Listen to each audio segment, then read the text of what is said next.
Hello చెప్పండి sir. Yeah sir. Okay okay.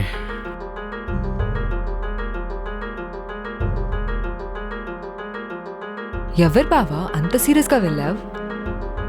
మొన్న ఇంటర్వ్యూకి వెళ్ళాను కదా, వాళ్ళు కాల్ చేశారు. అయితే జాబ్ వచ్చిందా? మ్హూ. లేదు.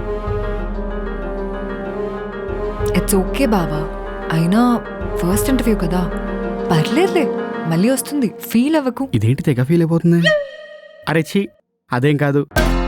మా నాన్న నేను ఇంటర్వ్యూకి హైదరాబాద్కి వెళ్తున్నానంటేనే షాక్ అయ్యాడు. ఇంకా జాబ్ వచ్చిందంటే ఛాన్స్ లేదు, హార్ట్ అటాక్తో పోతాడు. ఆ పాపం నాకొద్దు. సరిపోయింది.